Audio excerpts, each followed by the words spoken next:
Todos nós sabemos que o grande presente de Natal é Jesus. Mas a questão principal a pensarmos juntos nessa manhã é se nós realmente entendemos a mensagem que está por trás do presente. Se fomos tocados pela mensagem do presente de Natal. E nós vamos trabalhar 3 perspectivas.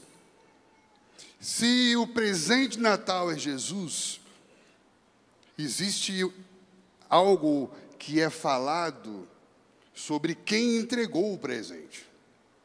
Existe uma mensagem, existe algo a ser entendido sobre o presente, que em si tem significado, tem uma mensagem.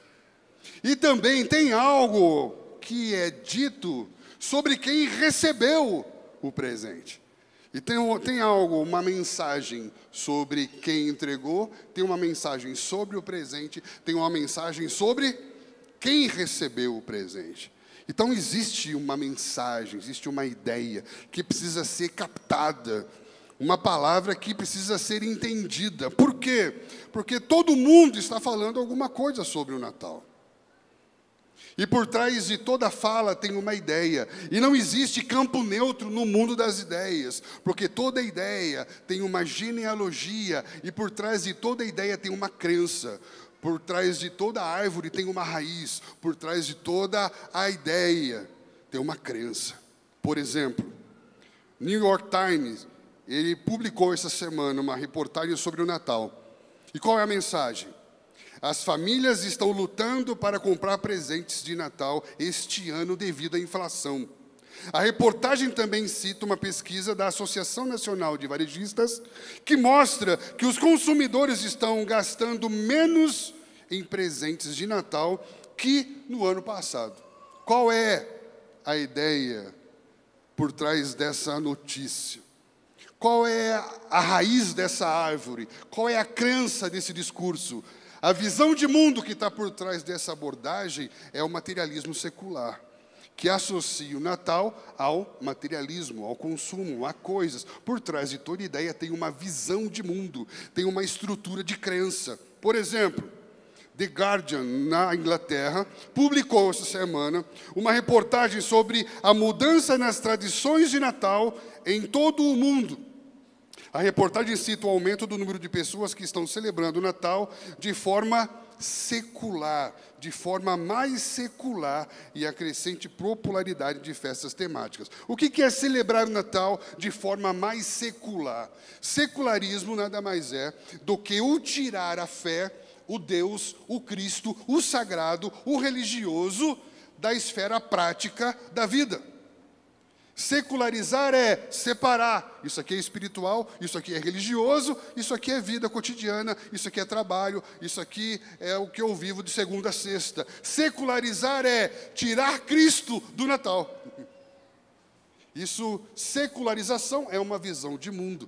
O humanismo e o materialismo são seculares, porque tira o espiritual, o sagrado, o Cristo da ideia. Estão entendendo?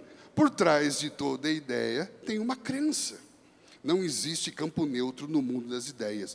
Qual é a mensagem secreta? Qual que é a mensagem do Natal? O New York Times, alguns anos atrás, lançou um anúncio no Natal dizendo: o sentido do Natal é que o amor triunfará, vírgula. E nós conseguiremos construir um mundo de união e paz. O que ele está dizendo? Qual que é a crença por trás da ideia? Humanismo. Em que o ser humano, a partir dos seus próprios recursos, vai consertar o mundo que ele mesmo estragou. Em que o homem vai criar especialistas em soluções dos problemas que ele mesmo causou. Percebe a incoerência? Então você vai perceber que por trás de toda a ideia de Natal existe uma crença: materialismo, humanismo, secularismo. Qual é a mensagem secreta do presente de Natal? Nós sabemos que Jesus, de fato, não nasceu no dia 25 de dezembro. Jesus provavelmente tenha nascido em outubro. Por quê? Porque ele nasceu na festa de tabernáculos. Por que não havia vagas nas hospedarias? Porque havia uma grande peregrinação. Eram 3 grandes peregrinações em que todo o povo ia para Jerusalém, que é Páscoa, Pentecostes e Tabernáculos. Jesus nasceu na festa de Tabernáculos, e por ter uma grande peregrinação na cidade de Jerusalém, não haviam vagas nas hospedarias. Então ele nasceu por volta de outubro. Quando ele volta? Em Tabernáculos. Na mesma festa que ele nasce, é a festa que anuncia a sua volta. O que precisamos entender é que o Natal, ele não é um fato isolado na história. Ele faz parte do que nós chamamos de a grande história de Deus. Uma das principais características da pós-modernidade é a negação das narrativas. Porque o que vale é o aqui e o agora, porque eu não sei se existe amanhã. Só que existe uma grande história. E nós não podemos ensinar nossos filhos o Natal dizendo, era uma vez. Porque quando eu era criança, eu aprendi na escola que havia a história com H e a história com E. A história com E, que era o conto de fadas, que era a fantasia. E a história com H, que era a história real. E nós não podemos contar a história de verdade como se fosse um conto de fadas, como se fosse uma fantasia. Por quê? Porque o nascimento de Jesus, ele é um ponto de convergência na grande história de Deus. A grande história de Deus acontece em 4 capítulos: criação, queda, redenção, consumação. Aonde que o nascimento de Jesus entra na história de Deus? Na redenção. Em que a partir do nascimento do Messias como Salvador e Senhor, todas as coisas que foram criadas nele, que se perderam dele, começam a se voltar para ele. Olha que lindo isso. Cada geração, cada história da Bíblia é um elo na grande cadeia de eventos que culminam no nascimento redentor, salvador de Jesus. O Natal é quando nós somos transportados de um mundo de sombras para a realidade. Porque muito do que nós lemos no Antigo Testamento são sombras que apontam por uma realidade vindoura. Quando Deus fala para Eva que dela nasceria o descendente, que pisaria na serpente, queria redimir o homem, nasce um Abel. Ele é uma sombra de uma realidade. Ele não é o Salvador, mas é o primeiro homem que derrama sangue inocente na história. Ele tem a sua literalidade no tempo presente, mas aponta para algo no futuro. Quando você persegue a sombra, você toca a realidade. E quando você vai lendo a Bíblia, desde o princípio, ela vai te levando da sombra até tocar a realidade. Jesus nasceu. Não vivemos mais na sombra, porque Ele é realidade. Deus intervém na história. Deus é o Senhor da história. Isso é muito lindo. Tim Keller, ele diz algo: Jesus não é apenas uma história adorável apontando para as realidades subentendidas, como se fosse uma parábola que tem a moral da história, mas Ele é a realidade para a qual todas as histórias apontam. Jesus. Primeiro ponto: Jesus é o grande presente de Deus. E o presente fala sobre quem o entregou. Quando você vai entregar um presente, o presente que você entrega fala muito sobre você. Um presente entregue a você fala muito sobre o caráter, o nível de conhecimento, a profundidade da relação de quem entregou. Muitos falam sobre Jesus como o presente de Deus aos homens. Mas qual a mensagem desse presente? O que esse presente fala sobre quem entregou? Por quê? Porque se Jesus é o presente de Natal, quem entregou? Quem entregou o presente? O grande presente de Natal, Jesus, fala sobre o caráter paterno de Deus, do amor de Deus como um pai. Por quê? Quem amou o mundo de tal maneira ao ponto de entregar o seu filho? Deus o quê? O presente, Jesus, fala muito sobre o caráter de quem entregou. Deus Pai. Que lindo isso. Tem muita gente que recebe o presente, mas nem olha para quem entregou.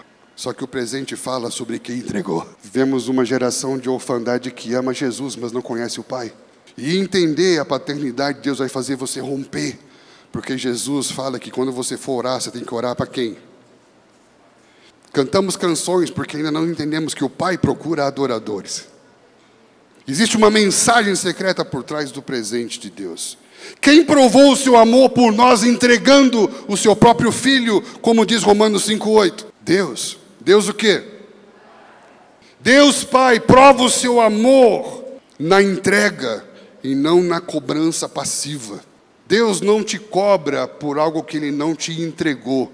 Deus não te cobra por algo que não foi dado, por algo que não foi ensinado, por algo que não foi mostrado. Deus nos dá condições de nos tornar tudo aquilo que fomos criados para nos tornar. Esse é o Pai que provê, que dá, que entrega, que nos dá condições de fazer aquilo que precisa ser feito. Ele não nos cobra sem que antes nos tenha dado condições de fazer, condições de ser, condições de se tornar.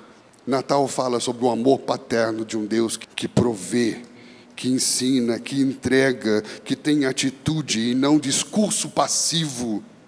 Um Deus que prova o seu amor na presença e não em ausência. Quando nós olhamos para o caráter paterno de Deus, é algo muito maravilhoso. Por quê? Porque quando você olha para a história, existe algo na teologia chamado deísmo. O que é o deísmo? É uma visão de mundo em que reconhece que existe um Deus criador de todas as coisas, mas que esse Deus que criou não se relaciona com o que é criado. É a ideia do Deus que criou, mas que não intervém. É um Deus que criou, mas que não se importa. É aquele discurso que com certeza você já deve ter ouvido alguém dizer: não, Deus criou, mas Deus lançou o homem à sua própria sorte. Agora somos nós que temos que fazer o que tem que ser feito. Eu não posso esperar que Deus faça aquilo que o homem tem que fazer no seu protagonismo. É uma ideia de um Deus que cria, mas é um Deus que não se relaciona, um Deus distante. É Gênesis 1. Eu olho para a criação, eu reconheço que existe um Criador, mas isso não quer dizer que eu me relaciono com Deus que cria. João 1, que fala de algo que é antes de Gênesis 1, porque fala que no princípio ele era o verbo era o Filho, e o Filho estava com o Pai. Nós chamamos isso de uma revelação especial. Por quê? Porque Jesus se revela como Filho de Deus, e quando ele se revela como Filho de Deus, ele diz para a humanidade que Deus não é apenas o Criador de todas as coisas, mas Ele é Pai. E que Ele não cria coisas apenas, mas Ele se relaciona com o homem que foi criado para ser como seu Filho Jesus. Ele pega o Deus Criador que está lá longe e traz para perto e dizer: Deus tem como um propósito ser pai de muitos filhos semelhantes a Jesus. E Jesus veio como um presente de Deus para lembrar o homem do caminho de volta para casa. Porque Jesus é o caminho, a verdade e a vida. E ninguém vem ao Pai senão por Jesus.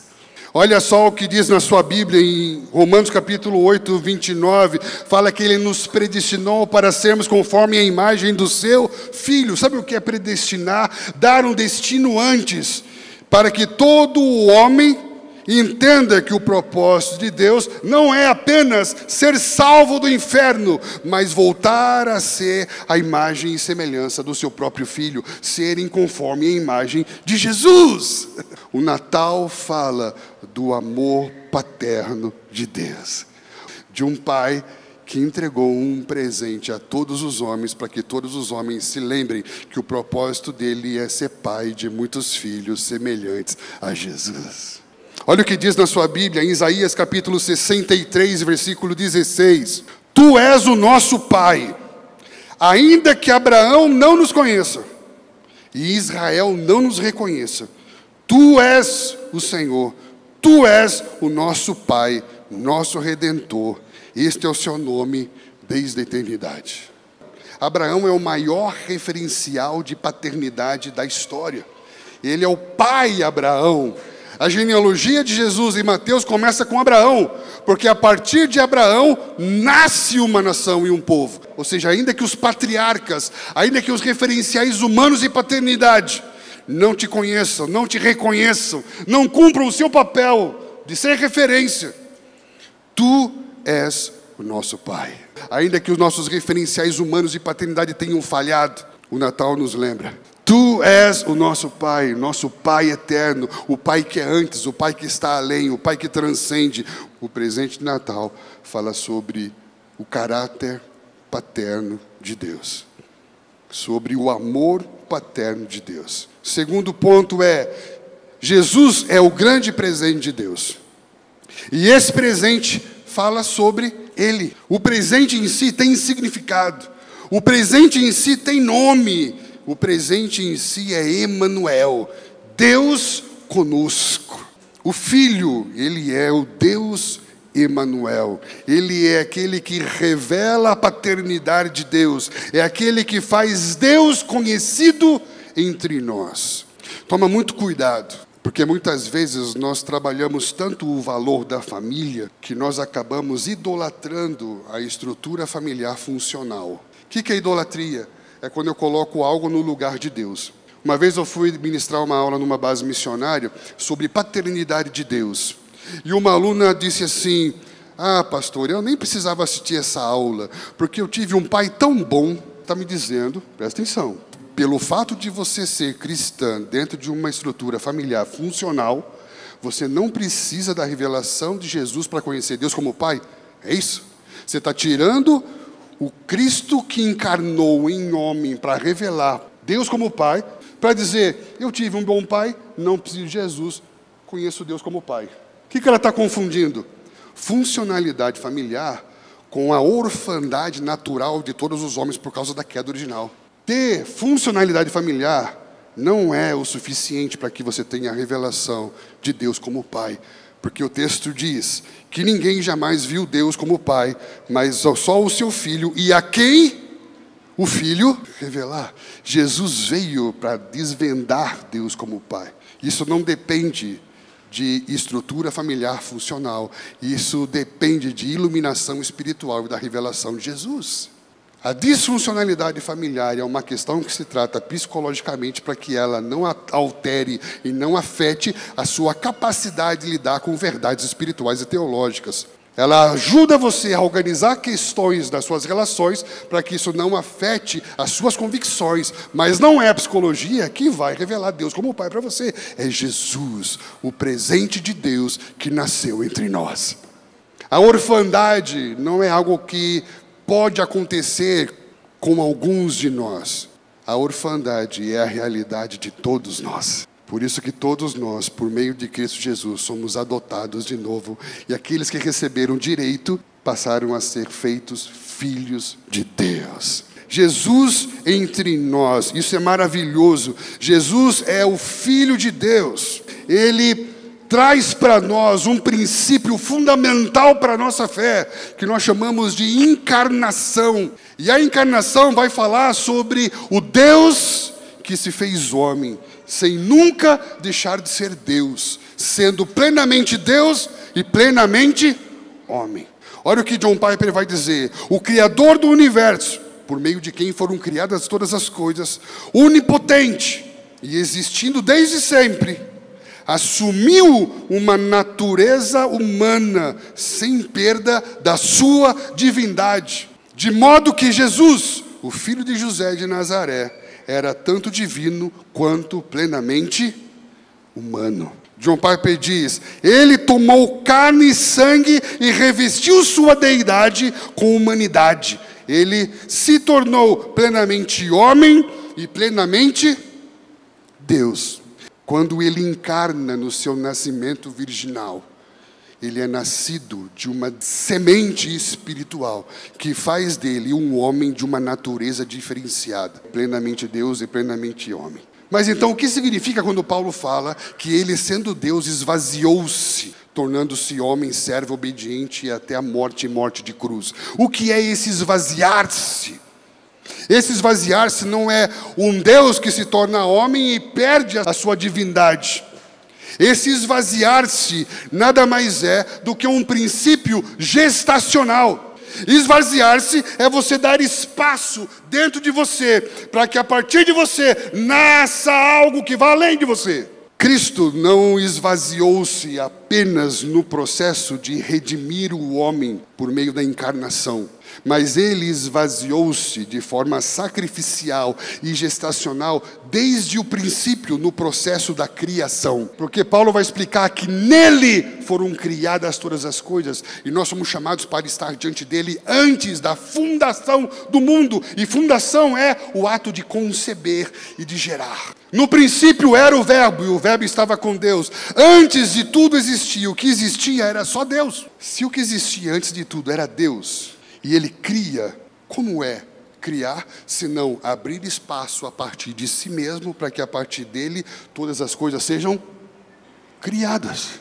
Por isso que Apocalipse fala de um cordeiro que foi morto antes da fundação do mundo. Por quê? Porque só quem é pai sabe que depois que você gera, você se compromete com aquilo que foi gerado até o fim da sua existência. Nasceu, não tem mais um dia de paz na sua vida. Conceber nada mais é do que eu assumir o compromisso por manter a salvo o concebido. Quando ele concebe, ele já se compromete como o cordeiro que foi morto antes da fundação do mundo a manter a salvo todo o seu propósito. O que é a salvação? É o compromisso que Deus tem em manter a salvo todo o seu propósito, por amor à glória do seu nome. O que a mensagem do Natal fala sobre o presente que é Jesus?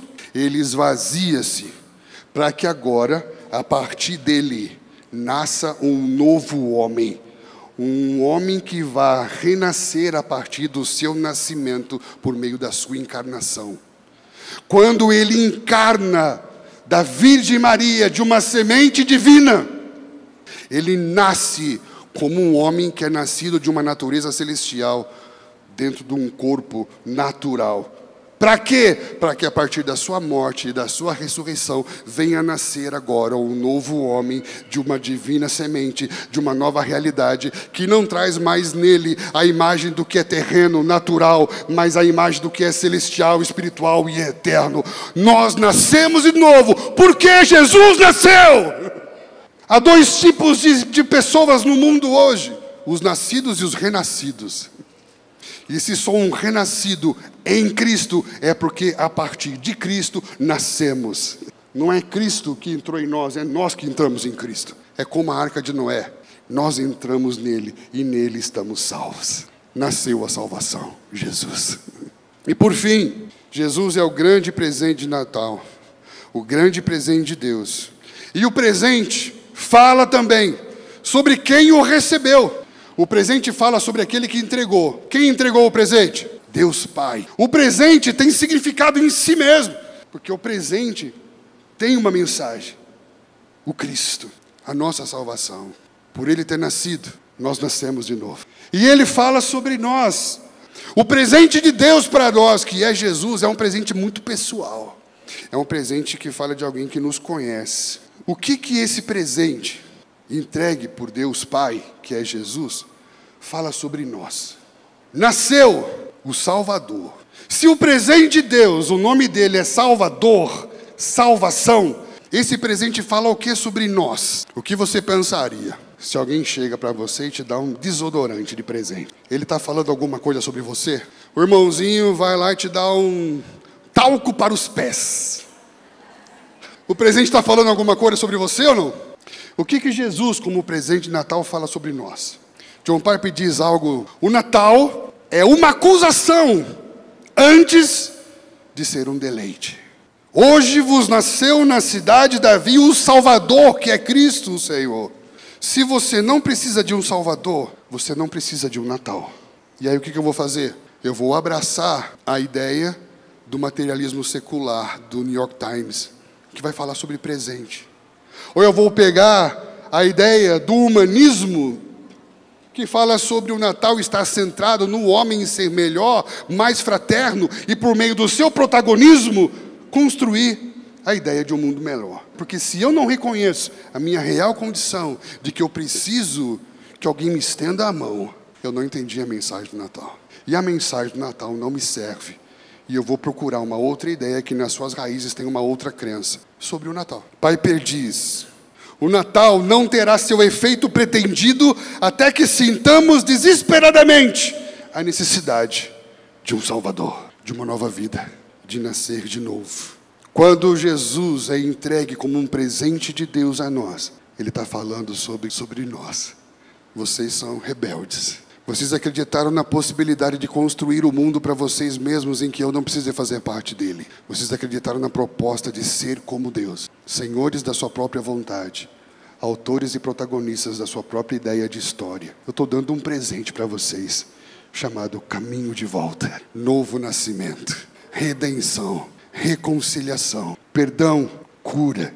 Para receber esse presente, eu preciso reconhecer que eu preciso dele.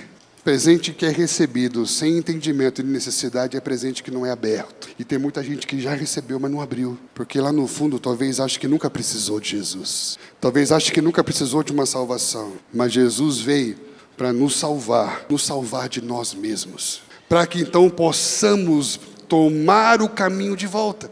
O caminho, a verdade e a vida, e voltarmos ao propósito original e eterno de Deus, de ser pai de muitos filhos semelhantes a Jesus.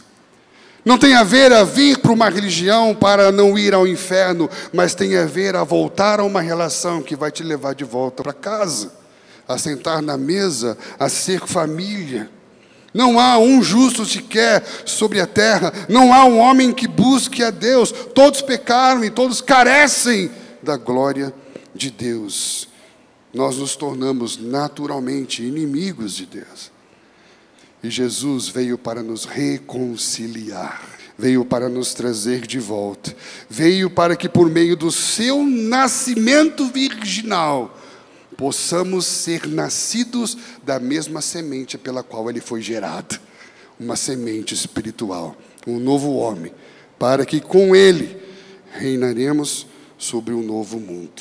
Algumas coisas que precisamos entender sobre o Natal. O presente de Natal, Jesus, não é para os que se comportam bem. Não confunda. Deus Pai, eternamente Pai do seu eterno Filho Jesus, com Papai Noel. Papai Noel é o mito que dá presentes ao que bem se comporta, ao que se comporta bem. Deus Pai é aquele que dá o seu presente aos que se arrependem, aos quebrantados de coração, aqueles que por meio da fé e do arrependimento encontram nele um novo nascimento. O Tim Keller fala algo maravilhoso. Ele pega a genealogia de Jesus e ele diz: Mateus nos mostra que mesmo Davi só pôde participar da família de Jesus, da genealogia de Jesus, da história de Deus, pela graça. Não foram incluídas as pessoas boas e deixadas as pessoas más de fora. Todas estão incluídas só pela graça. Não há ninguém, nem mesmo o ser humano mais maravilhoso, que não necessite da graça de Deus revelada em Jesus e nos ministrada pelo Espírito Santo. Não há ninguém, nem o pior ser humano, que possa deixar de receber a graça de Jesus se houver arrependimento e fé ministrados pelo Espírito Santo. Em Jesus Cristo, prostituta e rei, homem e mulher, judeu e gentil, uma raça e outra raça, os moralmente corretos e os imorais, todos ocupam o lugar idênticos, porque todos só podem estar na mesa do Pai, junto com Jesus, por meio da graça. Na genealogia de Jesus você vai ver Tamar, Ruth, Raabe, Betseba, Salomão, homens como nós, cuja verdade é que são uma série de erros, mas que por meio da graça foram inseridos na história de Deus. Foram aqueles que receberam o direito de estar à mesa, de pertencer à família, de ser casa, de ser corpo. Nós precisamos ensinar isso aos nossos filhos. O Natal não é para crianças que se comportam. O Natal é para crianças que se arrependem. Quantas vezes você corrigiu seu filho dizendo que ele tem que se comportar bem? Quantas vezes você corrigiu seu filho dizendo que ele tinha que se arrepender porque ele tinha pecado? E aí nós temos que trabalhar com uma nova geração, que quando você vai falar sobre pecado, ele vai dizer: mas me arrepender do que se sempre me comportei bem? porque sempre tratamos comportamento e nunca ministramos arrependimento. O presente de Natal é para todos que pela graça, por meio da fé, recebem Jesus. O Natal não é por merecimento ou por meio de obras, mas o Natal é pela graça, por meio da fé. Deus Pai nos amou ao ponto de entregar o Filho, que nos fez nascer de novo. E isso só nos é desvendado por meio da iluminação do Espírito Santo. Um último aspecto que eu queria te deixar é que o presente de Natal é para todos e deve ser entregue por meio de todos aqueles que já receberam. Se você já recebeu esse presente de Natal chamado Jesus, a nossa oração como Igreja Família é para que hoje, nesse dia de Natal, esse presente possa ser entregue a alguém através de você. E nós queremos te dar a oportunidade de dar esse presente a alguém hoje. A um filho, a um irmão, a um pai, a um amigo, a um vizinho. Esse presente é para todos. E ele será entregue a todos por meio daqueles que já receberam. E isso implica também ensinar os nossos filhos. O presente de Natal é para todas as famílias e deve ser entregue aos filhos pelos seus próprios pais. O maior presente que você pode entregar para um filho hoje é Jesus. John Piper disse: como pais, devemos dobrar os esforços, até mesmo da nossa imaginação, para tornar visível para as crianças a maravilhosa chegada de Jesus. Se você estiver animado sobre Cristo, sobre Jesus ter nascido, eles também vão estar. Se você só torna o Natal emocionante com coisas materiais, como é que as crianças terão sede de Deus? O Natal nos ensina: o nosso bom Deus e Pai está no controle da história. Em um dia Ele endireitará tudo. Parte do nosso descanso interior vem quando o Espírito Santo nos lembra da salvação final e do descanso supremo. Da mesma maneira que Ele nasceu, Ele virá para reinar sobre a terra com todos aqueles que nasceram de novo a partir do seu nascimento. Homens nascidos do alto. E nós queremos orar por isso, para que você saia daqui renovado na sua fé, renovado na sua esperança, entendendo que Jesus veio no Natal para que nós tenhamos a vida eterna, tenhamos vida e vida em abundância.